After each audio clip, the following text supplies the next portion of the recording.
Bonjour les amis.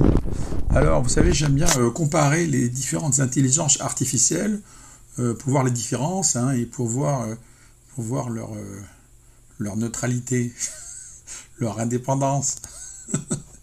Ouais, on va rigoler un peu. Allez. Bon, alors là, ma question, c'est... je pose la même question à plusieurs intelligences artificielles. Raconte-moi l'histoire de Michel Bernier avec les laboratoires pharmaceutiques, le laboratoire de Wuhan, les vaccins, les virus et l'argent qui gravite autour.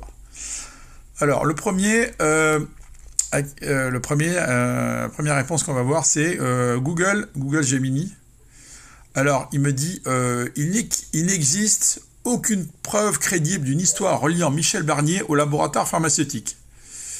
Au laboratoire de Wuhan, au vaccin, au virus, voilà, blablabla, d'un scandale caché. Il est important de distinguer les faits des théories du complot.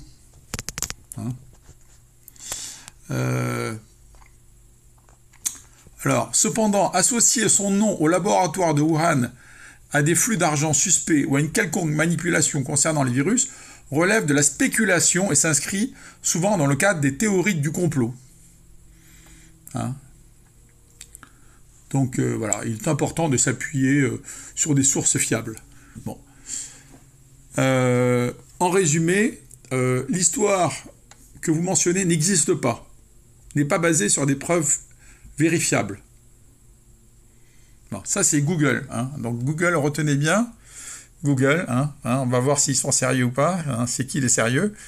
Est-ce que c'est moi? Est-ce que c'est eux? On va voir. Alors deuxième. Je demande à GPT, ChatGPT de OpenAI, qui est une société qui n'est pas du tout open d'ailleurs, mais bon.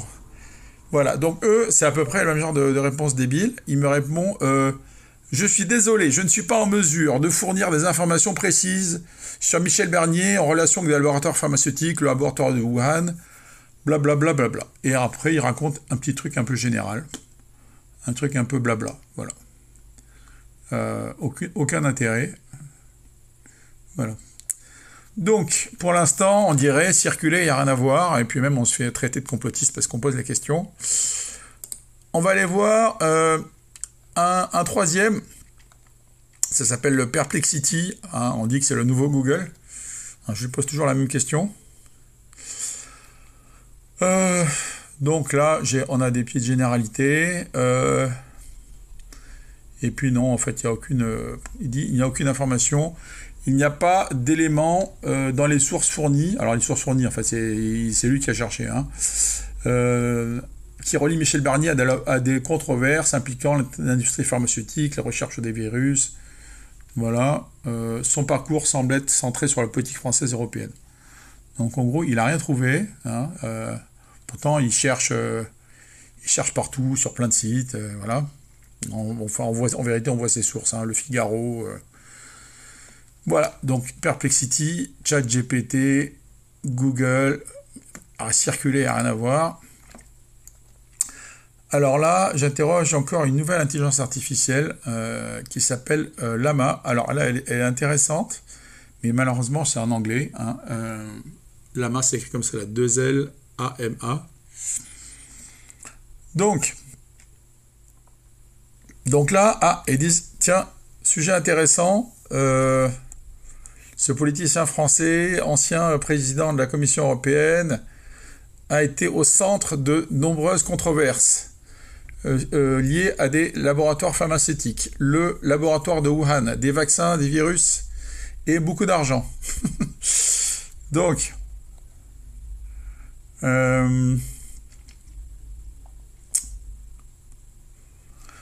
il raconte que au début de l'année 2000, il était ministre des Affaires étrangères, puis ministre de l'Agriculture, et à ce moment-là, il a fait des relations close ties, proches, avec des laboratoires pharmaceutiques, en particulier Sanofi. Alors, avec des histoires de... He received significant campaign donation from the company. Donc, il aurait reçu des donations significatives de Sanofi.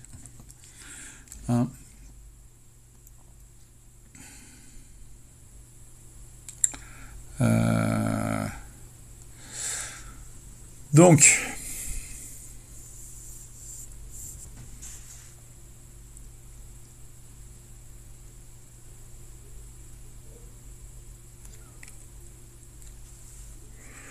là, ils posent des questions, ils se demandent, ils disent des critiques ont été posées sur les relations proches de Michel Barnier avec Sanofi et l'industrie pharmaceutique.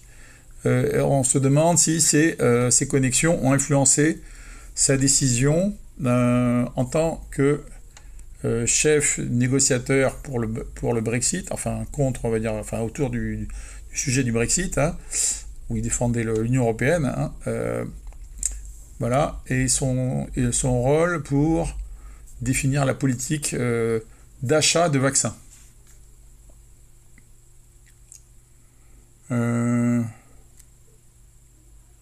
Donc ils disent en conclusion, les connexions de Michel Barnier avec Sanofi, avec le laboratoire Wuhan, posent des questions sur les conflits d'intérêts. Voilà. Bon, c'est déjà intéressant, hein, c'est Lama. On va aller voir un autre, hein, ça s'appelle Brave. Alors je crois, je vais pas dire de bêtises, mais je crois qu'il est basé sur Mistral ou Mixtral, enfin je sais plus, enfin bref, en tout cas vous pouvez y accéder sur brave.com, hein, ou sur la page de l'espace informatique de Vincennes, on retrouve la même chose. Donc là c'est plus clair. En 2004, Michel Barnier, alors ministre de l'Industrie et du Commerce, a été impliqué dans la création du laboratoire de Wuhan en Chine, en particulier avec l'Institut Mérieux de Lyon, fondé par Alain Mérieux. Ce laboratoire, voilà, ils expliquent des maladies et des agents pathogènes. En vérité, c'est carrément des armes bactériologiques, parce que les États-Unis n'avaient plus le droit de fabriquer d'armes bactériologiques aux États-Unis, donc ils ont décidé de les fabriquer à l'étranger, en Chine. Avec le financement du CDC de Fauci. Alors,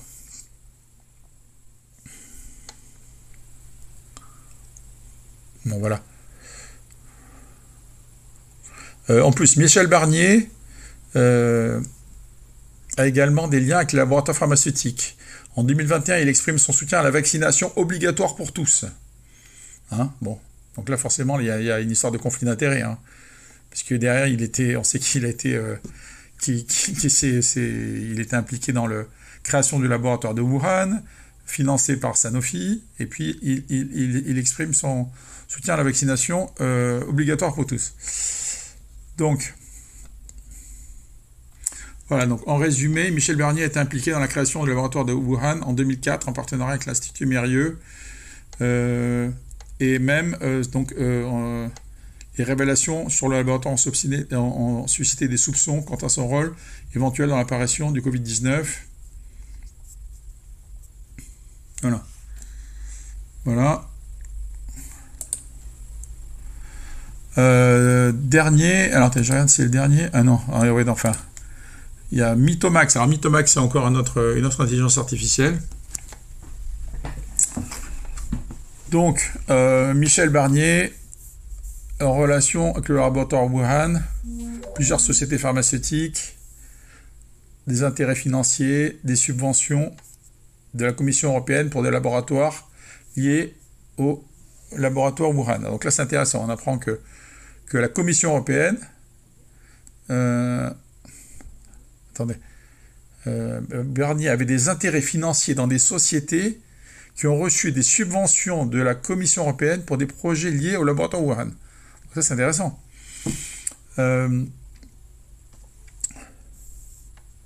Les allégations ont été renforcées lorsque Barnier a été nommé rapporteur spécial de la Commission européenne sur l'accès aux documents relatifs aux activités du laboratoire Wuhan. Certains ont soupçonné que sa nomination était liée à des intérêts financiers cachés. Hein, donc là, il y a un gros conflit d'intérêts, là. Hein, il est juge et parti, là. Les détails de l'affaire ont été révélés par des hackers qui ont piraté des courriers internes des sociétés impliquées. Ils ont publié ces courriels sur Internet, ce ce qui a compromis les liens entre Michel Barnier et les sociétés pharmaceutiques.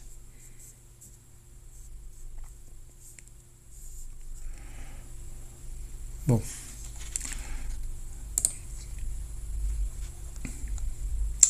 Bon, ça c'est pour rigoler un petit peu. C'est une intelligence artificielle que j'ai créée qui s'appelle Coucou les Moujons, hein, qui est sur poe.com. Bon. Imaginez un peu notre cher Michel s'est retrouvé par le plus grand des hasards mêlé à une histoire rocambolesque impliquant des laboratoires pharmaceutiques, le fameux laboratoire de Wuhan, des vaccins miracles, des virus parfaitement naturels et une montagne d'argent qui tourne autour. Bon, ça c'est pour rigoler un peu, mais voilà. Enfin, en tout cas, là on est un peu moins naïf.